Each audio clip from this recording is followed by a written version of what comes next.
Assalamualaikum warahmatullahi wabarakatuh. Jumpa lagi dengan saya Netra Kala. Bagaimana kabar kalian? Semoga selalu diberikan keberlimpahan ya. Tanpa berlama-lama lagi, mari kita masuk ke ceritanya. Kamu masih tidak percaya dengan Pak Dirman? Tanya Adit saat mereka sudah berada di dalam kamar. Ada hal-hal yang kamu tidak ketahui, Dit. Seperti yang kukatakan dulu, jangan langsung percaya dengan seseorang.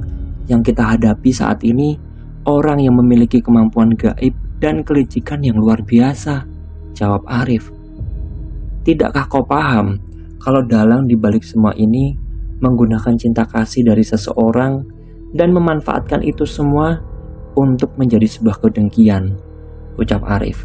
Maksudnya, Adit tidak paham apa yang dikatakan Arif.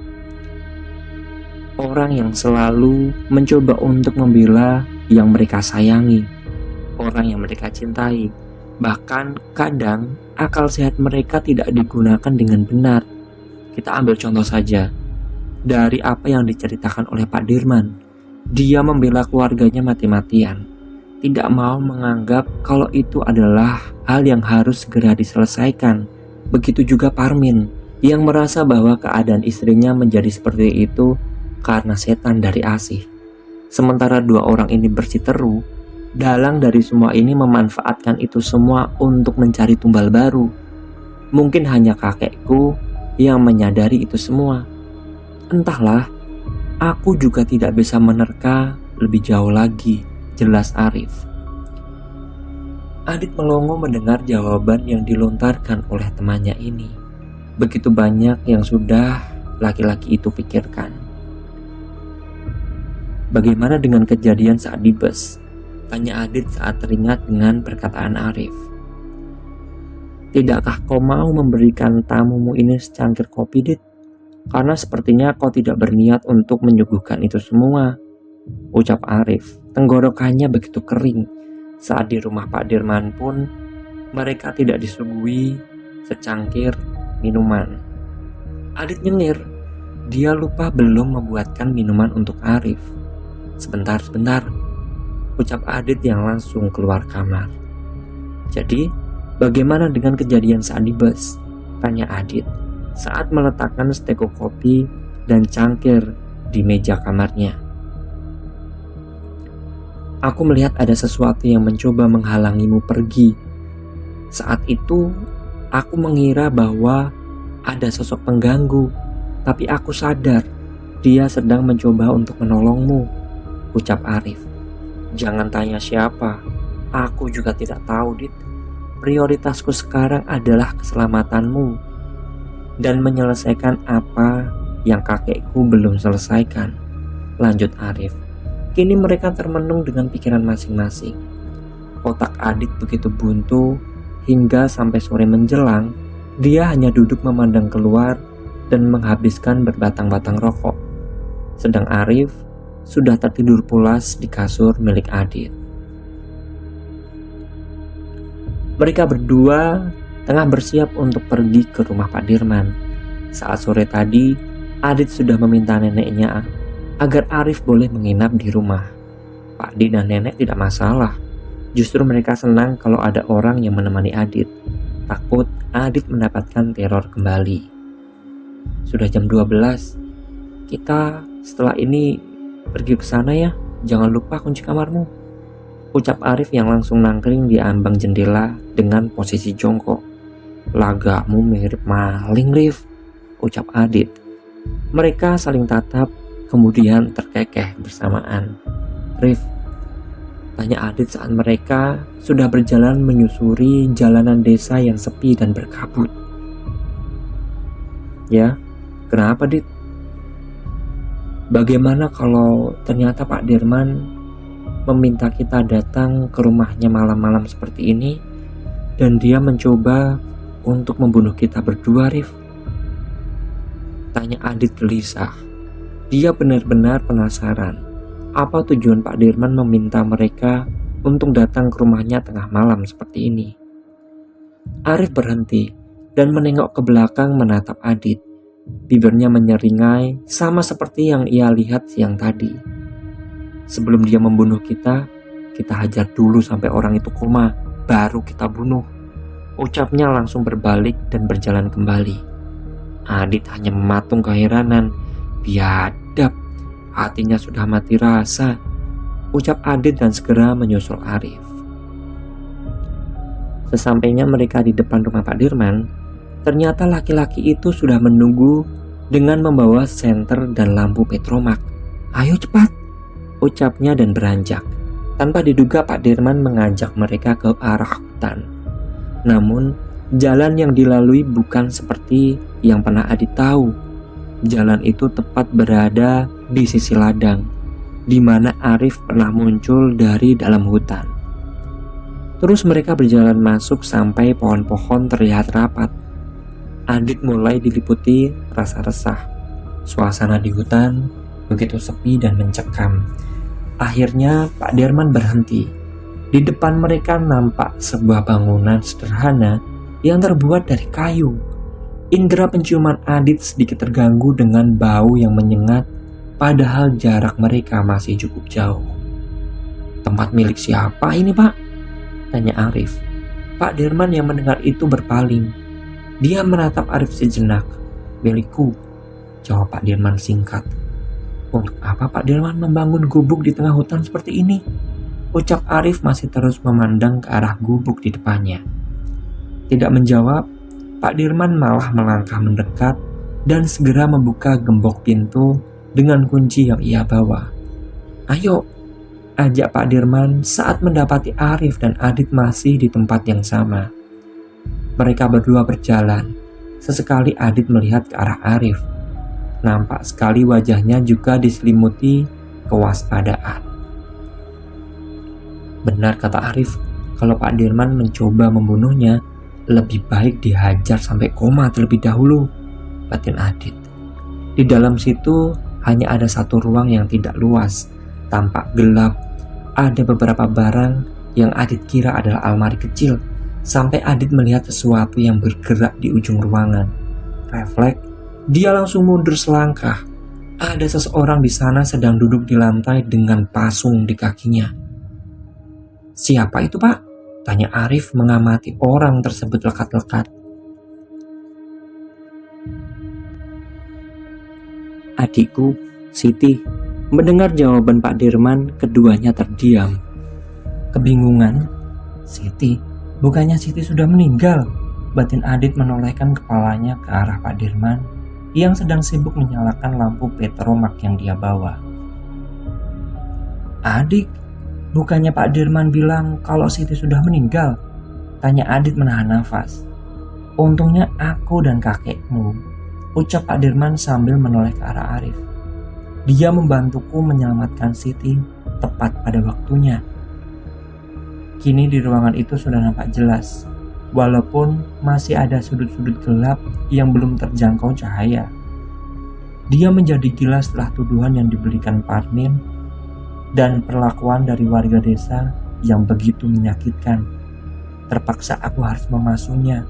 Kalau warga desa ada yang tahu dia masih hidup, mereka akan langsung ramai-ramai membakarnya hidup-hidup, ucap Pak Dirman yang melangkah menuju ke arah Siti, adik perempuannya. Adit mengamati sekitarannya lagi. Nampak ruangan itu benar-benar suram dan lembab. Belum lagi bau jamur dan pesing yang menguar menjadi satu. Indera penciumannya tiba-tiba saja seperti mengenali bau yang sekarang dia cium. Tapi Adit lupa di mana pernah mencium bau busuk ini. Kembali Adit memperhatikan Pak Dirman yang masih jongkok di depan adiknya, sehingga menutupi wajah Siti. "Jadi apa tujuan Pak Dirman menunjukkan ini semua kepada kami?" tanya Arif. Masih saja dia memandang lekat-lekat ke arah Pak Dirman. "Untuk membuktikan kalau aku bukan pelaku dari semua ini. Aku tidak akan pernah membunuh anggota keluargaku, darah dagingku, hanya demi kekayaan," ucap Pak Dirman sambil berdiri. Saat itulah Adit jelas melihat sosok wanita yang ada di depannya. Adit memekik dengan keras. "Dit, kenapa?" tanya Arif kaget. Wanita itu, Rif. Wanita itu yang sering aku lihat. Ucap Adit gemetaran sambil menunjuk ke arah Siti. Tidak mungkin. Jangan bercanda kamu, Dit. Bentak Pak Dirman yang langsung mengecek pasung yang dipakai di kaki adiknya. Serius kamu, Dit? Tanya Arif keheranan. Lihatlah, gembok ini masih tertancap. Dan hanya aku yang membawa kuncinya. Tidak mungkin dia bisa melepaskan gembok ini. Ujar Pak Dirman keheranan. Adit yang masih syok hanya diam mematung. Seharian ini dia sudah dikagetkan dengan banyak kejadian yang menurutnya benar-benar di luar akal manusia. Arif seketika memandang Pak Dirman curiga. Mulai. Pulang, bentak Siti sambil melotot ke arah mereka semua. Suasana menjadi hening. Bulu kuduk Adit meremang dengan hebat. Jendela yang ada di gubuk itu tiba-tiba saja terbuka dan bergoyang-goyang, diiringi dengan angin kencang sampai membuat rambut Adit berterbangan. Kini Siti mulai bersenandung lirih. Tembang-tembang Jawa terucap dari bibirnya. Sesekali mengatakan, wadone wis siap, jokone wis dicepake. Perempuannya sudah siap, perjakanya sudah disiapkan. Sementara itu, mereka semua masih syok dengan kejadian yang barusan mereka alami. Serai. Spontan Adit dan Pak Dirman menoleh ke arah jendela. Di sana ada sosok yang sedang berdiri menyamping, lalu perlahan berjalan menuju ke arah gubuk. Adit benar-benar ketakutan sekarang. Adit menoleh ke arah Arif yang ternyata dia sudah duduk bersila dan memejamkan matanya. Mas Adit, tolong nengrum Mas. Tersentak, Adit langsung merapatkan tubuhnya ke arah Pak Dirman. Siapa itu, Pak? Ucap Adit ketakutan. Namun sepertinya Adit sudah tahu siapa pemilik suara itu.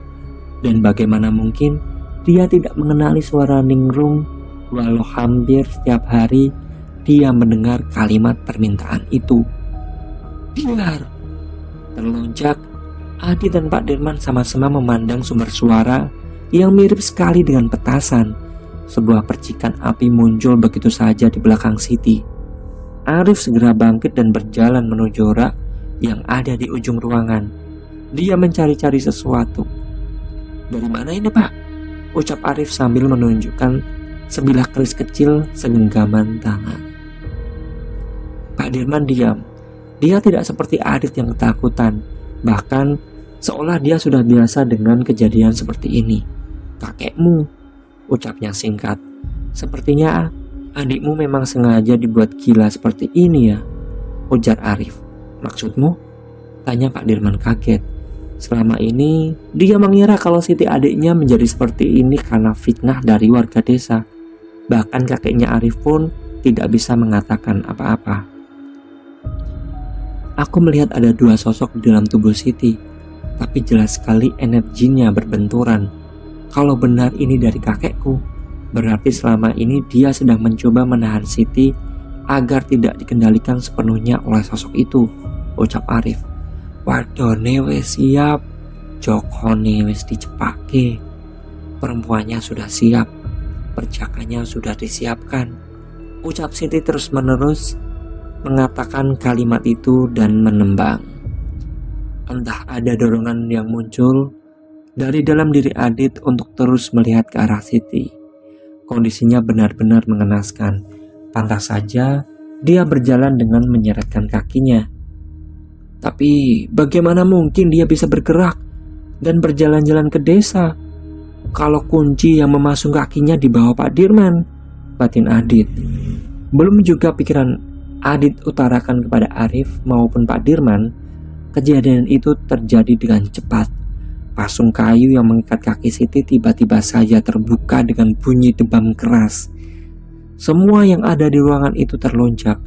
Bukan hanya itu saja, Adit juga melihat ada sosok hitam besar dengan mata merah serta taring yang mencuat tidak beraturan di tempat yang Adit pikir adalah bibirnya. Astagfirullah, jerit Adit yang langsung memeluk tangan Pak Dirman. Tidak menolak pelukan Adit, Laki-laki tua itu juga ikut memegangi Adit dengan erat. Sepertinya Pak Dirman juga melihat apa yang Adit lihat. Arif tentu, dia masih berdiri di tempatnya dengan pandangan lurus menatap Siti. Waduh nih wis siap, Joko nih wis dicepake. Perempuannya sudah siap, perjakanya sudah disiapkan. Ucap Siti yang sedang berusaha untuk berdiri. Matanya nampak terlihat kosong. Namun kini Adit melihat dengan jelas wajah dari wanita itu terlihat memiliki bekas luka bakar yang mengerikan. Siti melangkah pelan. Baunya benar-benar membuat hidung Adit mati rasa. Mulih, bentaknya saat melihat Adit. Siti, ada apa? Ucap Pak Dirman mencoba untuk menanyai saudara perempuannya.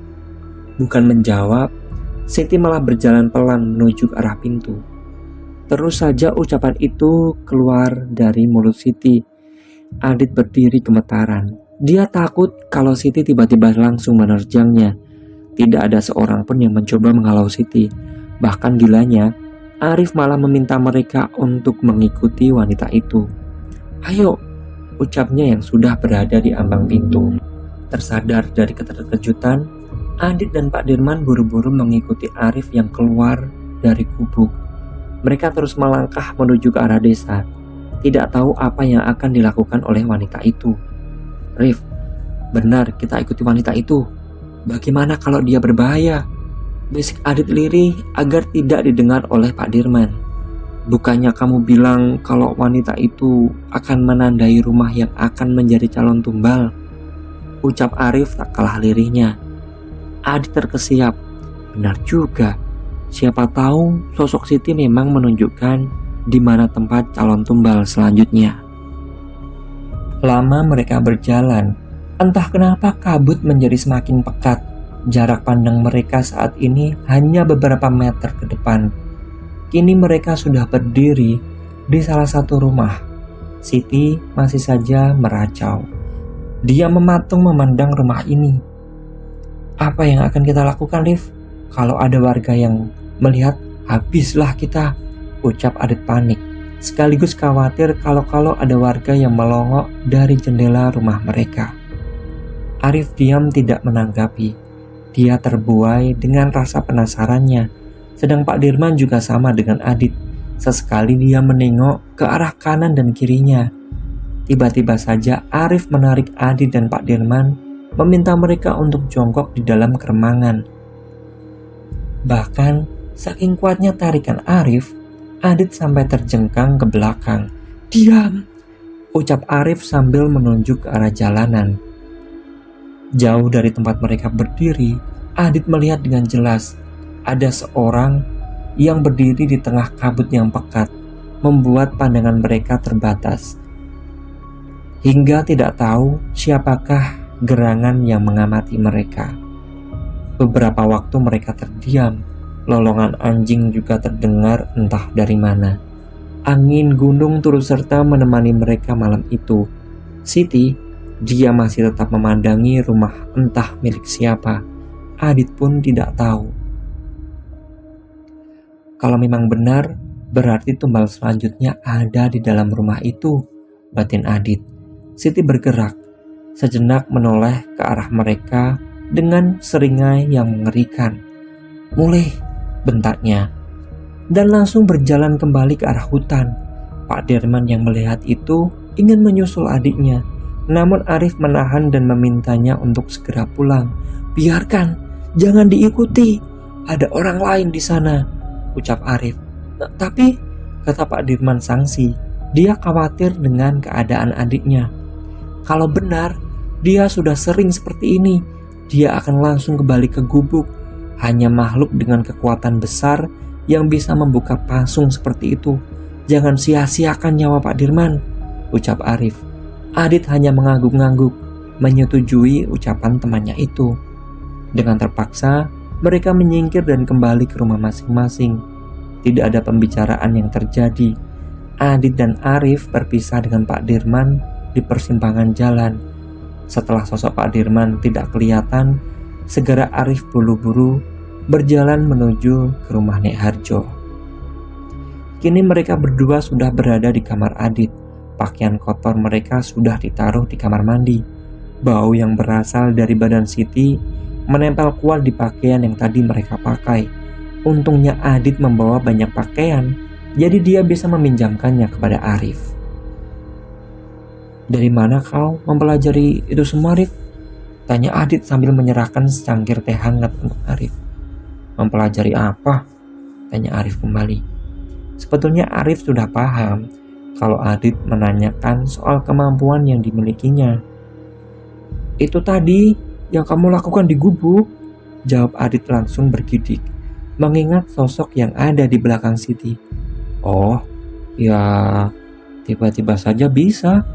Aku tak tahu, keturunan mungkin ya," ucap Arif dengan mengangkat bahunya. Tapi Adit yakin kalau temannya itu tidak sepenuhnya jujur. "Kenapa memangnya?" tanya Arif yang mulai menghidupkan sebatang rokok. "Ya tidak ada masalah, hanya ingin tahu. Kadang aku merasa kau bisa membaca pikiranku, itu saja sih," jawab Adit yang juga mengikuti teladan temannya. "Pikiran itu bukan buku yang bisa dibaca setiap saat, Adit.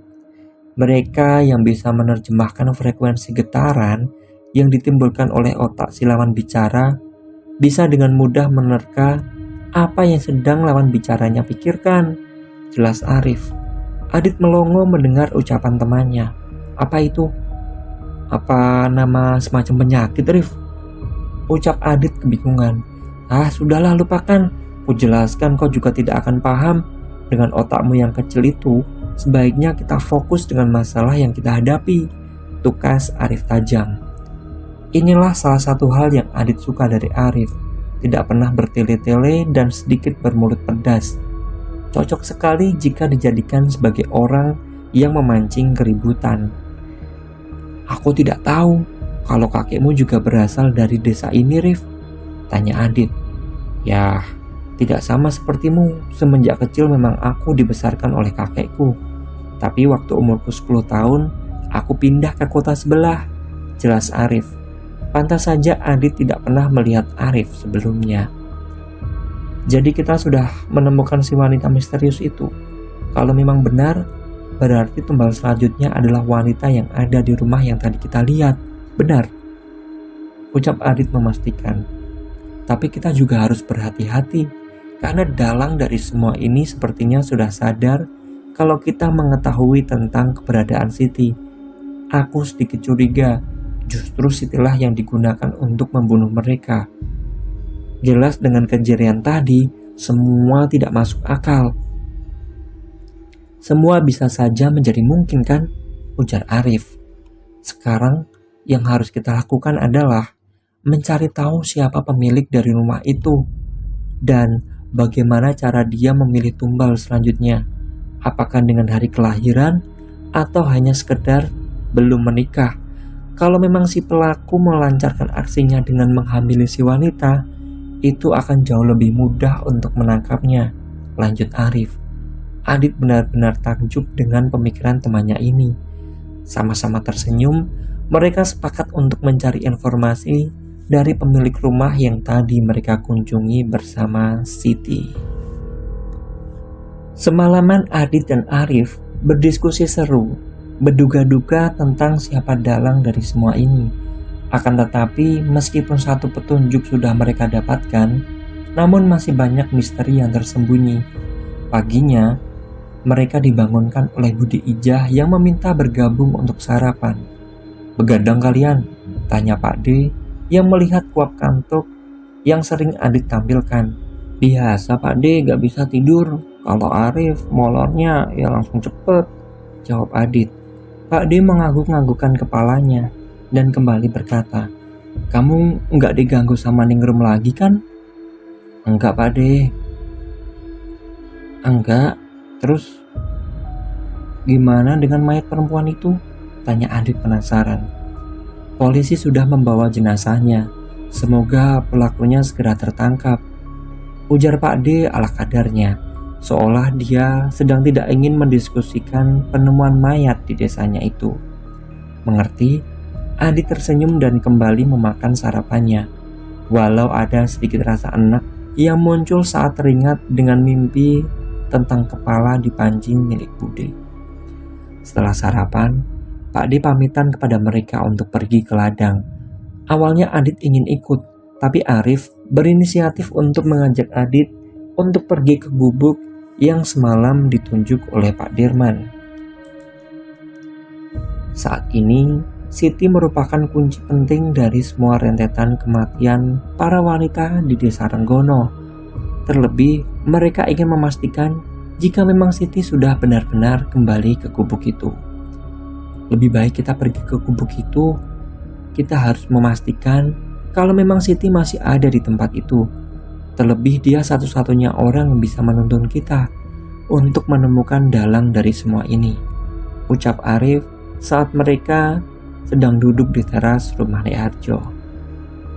Aku masih tidak habis pikir bagaimana cara si dalang ini menghamili wanita-wanita itu.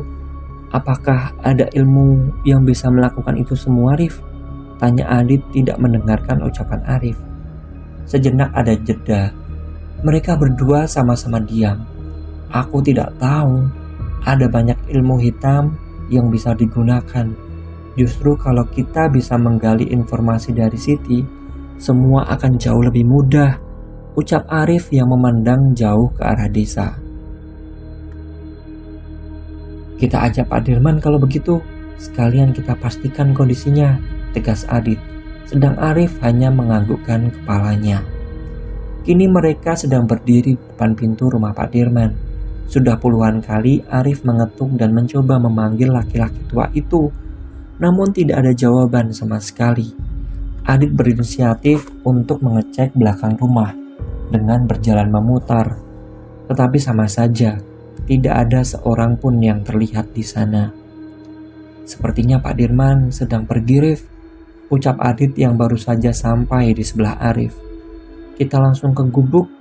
Perasaanku tidak enak sedari tadi, kata Arif sambil melangkah menjauhi rumah Pak Dirman. Tidak ada bantahan yang muncul dari bibir Adit. Langsung saja Adit mengikuti langkah Arif. Rif, apa tidak sebaiknya kita meminta bantuan Pak Prianto? Tanya Adit saat mereka sudah masuk ke dalam hutan. Arif berhenti, kemudian duduk di bongkol pohon yang ada di sisi jalan setapak.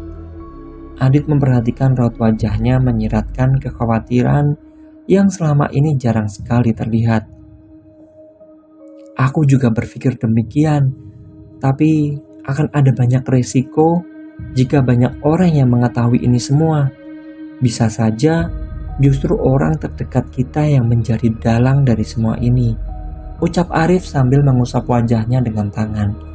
Benar kata Arif, selain Pak D dan budenya, serta Pak Amar, bisa saja Pak Kades dalang dari semua ini. Tapi bagaimana kita bisa mencari informasi tentang rumah yang didatangi Siti? Kita tidak mungkin menanyakan kepada nenekku atau orang lain. Satu-satunya orang yang dengan mudah memberikan informasi, ya Pak Prianto, ucap Adit mencoba menjabarkan pemikirannya. Arif mengangguk-anggukkan kepalanya. Benar, memang sebaiknya aku meminta bantuan dari Pak D. Prianto untuk bisa memecahkan masalah yang sudah turun-temurun ini. Toh dia juga sudah mengetahui dari cerita kakek, ucap Arif yang kembali berdiri. Tersenyum, Adit mengikuti Arif melanjutkan perjalanan menuju gubuk yang ditinggali oleh Siti. Perlu 30 menit mereka berjalan. Dari kejauhan, mereka sudah melihat gubuk sederhana yang memiliki bau yang sangat memuakkan. Ada rasa malas yang muncul di batin Adit untuk dekat-dekat dengan Siti. Selain baunya yang membuat tidak nyaman, bulu kuduknya juga sering meremang saat berdekatan dengan wanita itu. Baru saja Adit melangkahkan kakinya, Arif tiba-tiba saja menyeret lengannya ke samping. Kenapa? Tanya Adit penasaran. Arif tidak menjawab dan terus melihat ke arah gubuk. Adit mengikuti arah pandangan temannya itu. Jauh di depannya, Ada seseorang yang sedang keluar dari dalam gubuk dan berjalan ke arah hutan. Itu bukan Pak Dirman, Rif, ucap Adit yang memperhatikan perawakan dari orang tersebut.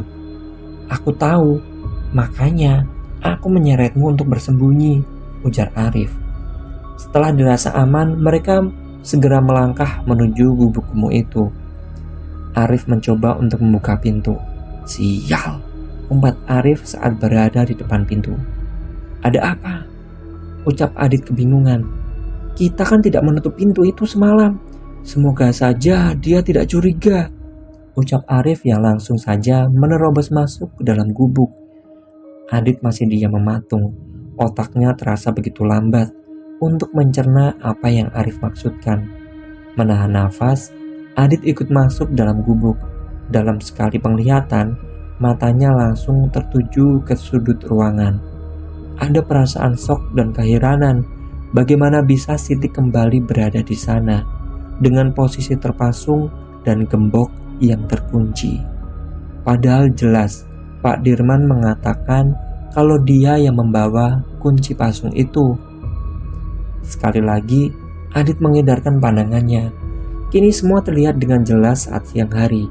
Gubuk itu benar-benar kumuh. Piring-piring yang berjatuhan dan beberapa makanan yang terlihat sudah menjamur. Belum lagi bau pesing dan semacam kotoran kering yang menguar dari arah Siti. Siapa kamu? Mas Dirman di mana?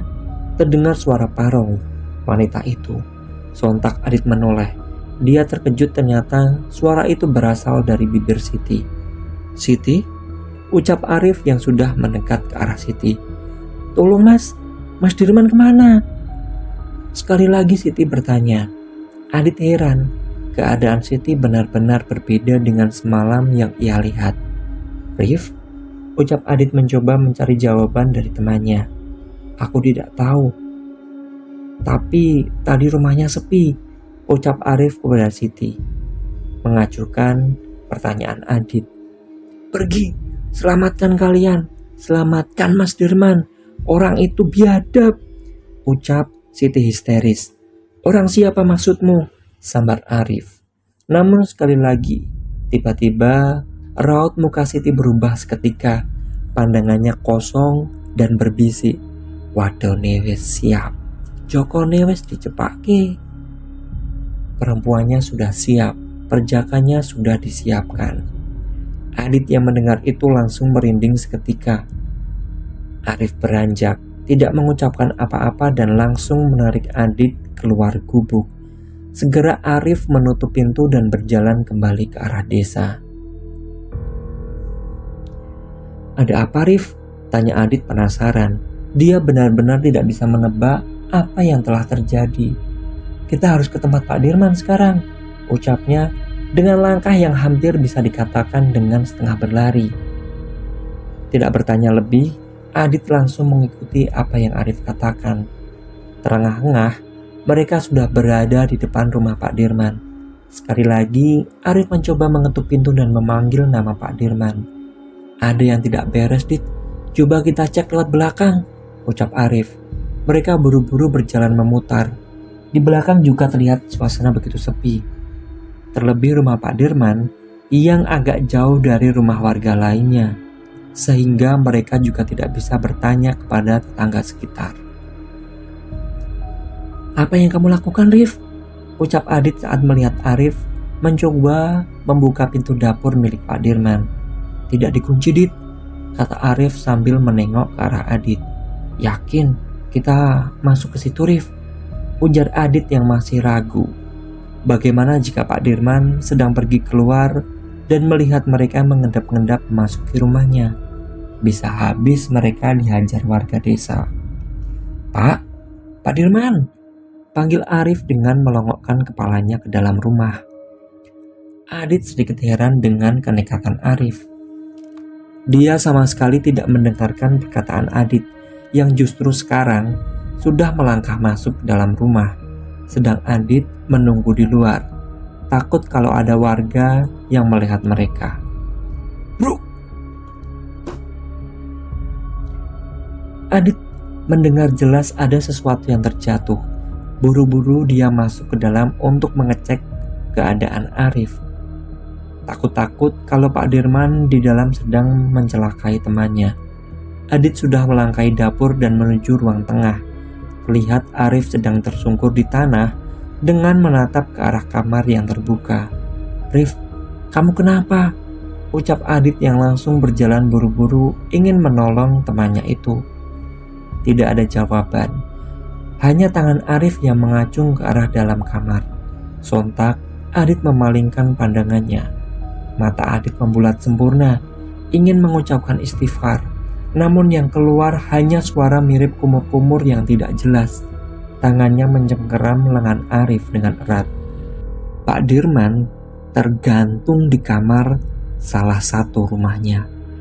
Tersadar, Arif langsung menarik lengan Adit dengan keras. "Ayo!"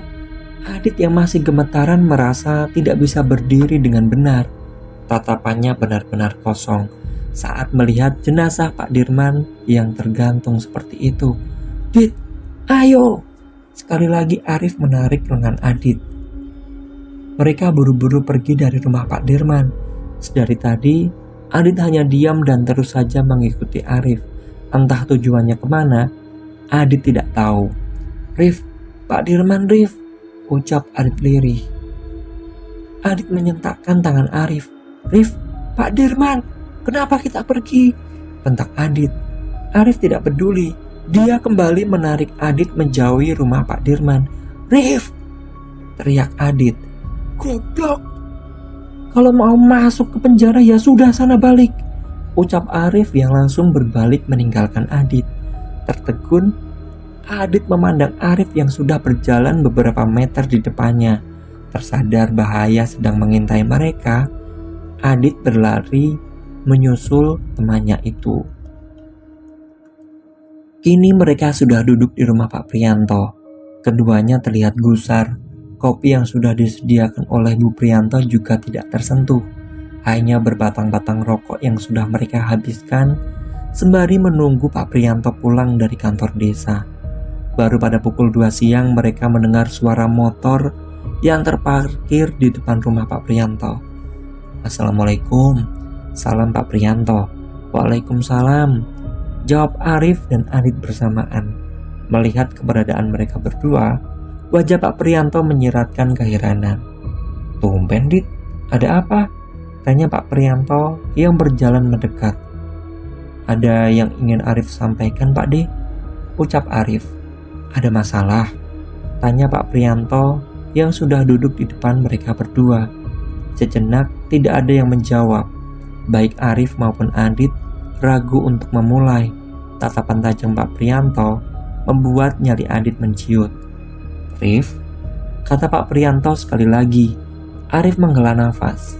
"Ini tentang kematian yang terjadi di desa Renggono," ucap Arif langsung menatap mata Pak D-nya. Pak Prianto diam. "Kita bicarakan sekarang." "Pak D, ganti baju dulu," ujarnya dan langsung bangkit meninggalkan ruang tamu. Adit yang hanya tamu hanya mengekor mengikuti Arif menuju teras belakang rumah. "Langsung saja ceritakan apa yang kalian ketahui," tegas Pak Prianto. Segera Arif menceritakan kejadian beberapa belakangan ini. Saat dimana Adit selalu mendapatkan teror dari Ningrum tentang Nek Harjo yang menceritakan bagaimana kejadian serupa pernah terjadi. Hingga saat Arif ingin menceritakan tentang Pak Marwanto dan istrinya, sejenak Arif memandang Adit. Dia meminta persetujuan. Adit yang menangkap maksud tatapan Arif hanya mengangguk. "Malam itu kami juga membuntuti Pak Marwanto dan istrinya. Mereka," ucap Arif. "Mereka kenapa, Rif?" dorong Pak Prianto. Nampak sekali dia sedang menahan emosinya. Mereka melakukan satu ritual di pohon yang ada di dalam hutan dan setelah itu bersenggama, ucap Arif yang masih saja terus menatap adiknya. Adit tahu itu sungguh keberanian karena Dia sendiri merasa ciut dengan sorot tajam dari Pak Priyanto. "Brengsek!" umpat Pak Priyanto kaget. "Terus apa yang terjadi?" Kembali Arif menceritakan akan pertemuannya dengan Pak Dirman yang menceritakan tentang Asih serta Nani dan Parmin. Terus saja Arif bercerita hingga saat mereka diminta datang pada malam hari di rumah Pak Dirman. "Dan kalian bertemu dengan Siti. Siti masih hidup," ucap Pak Priyanto tidak percaya. Kini sudah berbatang-batang rokok yang habis dihisap mulut laki-laki itu. Adit tahu pasti pikiran Pak Priyanto begitu semrawut dengan cerita yang didapatkannya dari Arif. "Benar, tapi ada sesuatu yang aneh." Kembali Arif menceritakan tentang bagaimana kondisi Siti, bagaimana dia menemukan pusaka yang ditinggalkan kakeknya, serta bagaimana kejadian saat pasung yang tiba-tiba saja terlepas. "Kalau benar apa yang kamu ucapkan, kita harus segera memberitahu kepada warga yang rumahnya kau kunjungi bersama Siti. Selain itu, kita juga harus bertemu dengan Pak Dirman," ujar Pak Priyanto cepat dengan sekali tarikan nafas. Adit benar-benar tidak bisa berucap banyak. Saat itu otaknya benar-benar tidak bisa diajak bekerja sama. Bayangkan kematian dari Ningrum hingga Pak Dirman terus saja menggelantung di depan matanya. Sejenak Arif diam. "Pak Dirman sudah mati," ucapnya datar. Mendengar jawaban Arif, Pak Priyanto terdiam kebingungan. "Apa maksudmu? Bukannya semalam kalian masih bersama?" tanya Pak Priyanto. Kembali Arif menceritakan bagaimana tadi siang mereka berdua pergi ke gubuk, melihat ada seorang laki-laki yang berdiri dan meninggalkan Siti. Setelah permintaan Siti yang aneh, mereka tersadar ada sesuatu yang aneh. Buru-buru mereka berdua berniat mengecek ke rumah Pak Dirman. Hingga saat aku mencoba menendang pintu kamar, jasad Pak Dirman sudah tergantung di kamarnya, ucap Arif. "Goblok kamu, Rif," bentak Pak Priyanto yang langsung menyandarkan punggungnya ke kursi. Adit hanya tertunduk, tidak berani mengucapkan apa-apa. Sesekali dia mencoba melirik ke arah Arif yang kini juga menyandarkan punggungnya. Meski matanya memerah, tapi ekspresinya benar-benar datar. "Selain kalian, siapa saja yang sudah mengetahui kalau Pak Dirman telah meninggal?" ucap Pak Priyanto setelah sekian lama diam. "Tidak ada, hanya kami berdua. Dia selalu bilang kalau dia dan keluarganya dijauhi oleh warga desa. Ada kemungkinan kalau belum ada yang mengetahui," ucap Arif yang kini mulai membakar sebatang rokok. "Sudah kuberitahu untuk tidak sembrono, jangan mencoba menyelesaikan semua sendiri. Tapi sepertinya omongan Pak Demu ini memang tidak pernah kau dengarkan, Rif," geram Pak Priyanto. "Aku tidak butuh ocehan. Kalau memang Pak D bisa membantu, bantulah. Kalau memang tidak akan, ya aku cari sendiri jalan keluarnya," kata Arif, yang membuat bola mata Adit membulat. Bocah ini memang sudah gila, batin Adit syok. Sejenak mereka saling melotot satu sama lain. "Kalau bukan amanah dari bapakku, sudah kutenggelamkan kau jauh-jauh hari, Rif. Tunggu di sini, kalian berdua jangan kemana-mana. Adit bilang ke Pak Dimbu kalau kau ingin menginap di rumahku," ucap Pak Priyanto yang langsung pergi meninggalkan ruangan. Sedang Arif hanya tersenyum kecut. Nah, gimana dengan kisah kali ini? Bagaimana dengan pendapat kalian? Tuliskan di kolom komentar ya. Terima kasih untuk teman-teman yang sudah mengikuti cerita kali ini. Kita akan jumpa lagi di episode selanjutnya, tentu saja dengan Netra Kala.